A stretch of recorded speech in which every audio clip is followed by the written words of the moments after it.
welcome to Spark Chats. My name is Dr. Stacy and I'm a naturopathic doctor. My name is Ashley and I'm the clinical social worker here at Spark. And my name's Anna. I'm a holistic nutritionist at Spark Institute. And we're so excited because today we are going to be talking about passion. Passion. So important. Yeah. So important. So I think it actually came up last week when we were talking a little bit just about the important role that passion and hobbies and interests play in our life, and that sometimes we can kind of get disconnected from those because the daily grind, work, stress, all the things that fill up our time, and we really lose touch with why we do things or what we're passionate about, and that can have really big impacts. My question is, what is some examples about passion? Like, I feel like passion is just this term that people... Big word. Yeah, big word. It's a little big word that people say, like, talk about, but like, how do I know if I am passionate, or what are different examples of some things that people could be passionate about? Yeah, well, going back to just when I think of passion, it's kind of what you were mentioning, what motivates you, sort of finding your why for the things that you do, so really getting underneath to the drives, so not just, I do it because I'm doing it, but what's kind of driving you to keep doing it, what areas do you find drawn to, it could be something as like an interest or a hobby, but it could also be something more deeper, on a deeper level, like what do you feel connected to, whether that's spiritual or, Right. Personally in relationships, what sort of, like you mentioned, re-energizes, gives you energy. Yeah, and I think if we don't do that, we'll find maybe even like eating and food and stuff becoming our focus. We think, it's our passion because it nurtures us, but there's other ways of getting nurturing, right? So for me, I love singing and playing guitar. So I know that if I haven't sang in a long time, or if I haven't played guitar or wrote a piece of music, I do feel it after a while. I kind of crave something more, and I think when you had asked, how do we know it's a passion? I think when you do your passion, time just is not an issue. You get lost You in get it. lost in it, yeah. I think it's such a good point when you are doing something that you're passionate about, that time just goes by and it almost puts you into that meditative state. Yeah, it's nice. And it's so different than getting lost because you're so up in like automatic thinking, or when you're driving the car and you're thinking of a million different things, you're also distracted, but you're not being fulfilled in that moment, or being sort of connected with yourself in that way. Yeah. And what are your passions? My passions? Yeah, my passions are I'm passionate about animals and having a connection with animals. It's a good question. And on that note, there are some questions that we can ask ourselves to tap into that I could probably use on myself. So just some ideas, like thinking of what excites you.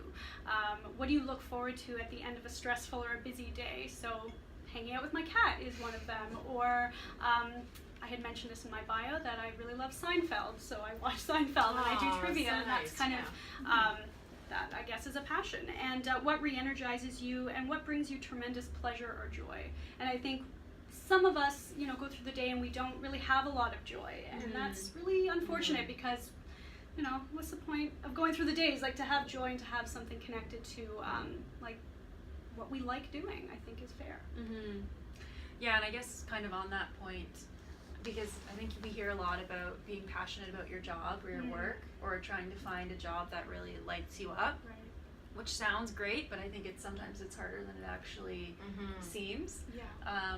So do you guys have any tips for people who might not have a job that they really like or they're not passionate about, and how to kind of fight through that?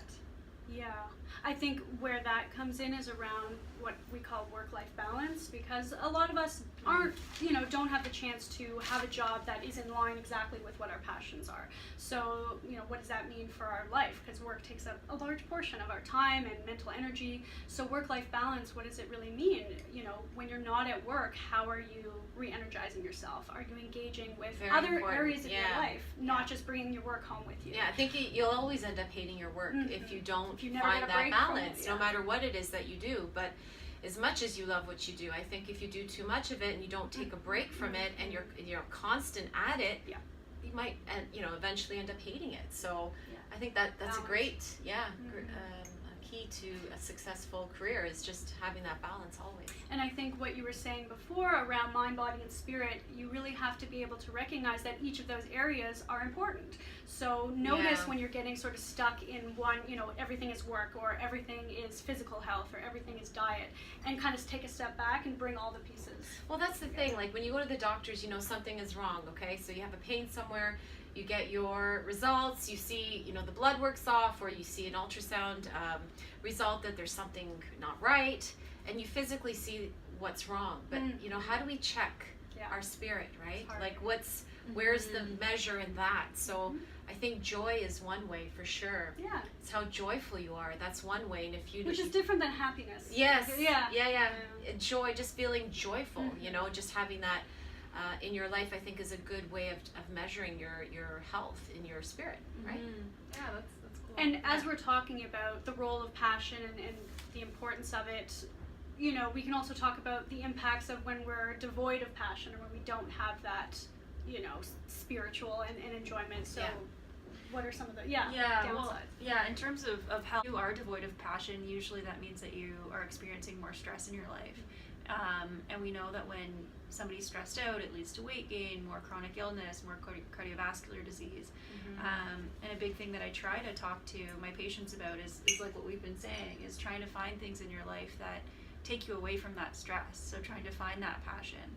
It's really important across the lifespan and Yeah, for everyone. yeah. Cool Oh, topic. good. So Yeah. maybe that's something you need to think about, is what your passion is, and see if you How to bring can. that more into your life. Maybe Yeah. some of you don't know what your passion is. Maybe there it is, that you need to figure that out. So hopefully this inspired you, Yeah. right? And so if you have any questions, comments, or any topics you want us to talk about, you can leave us a comment and we will talk about that next time. Okay, thanks.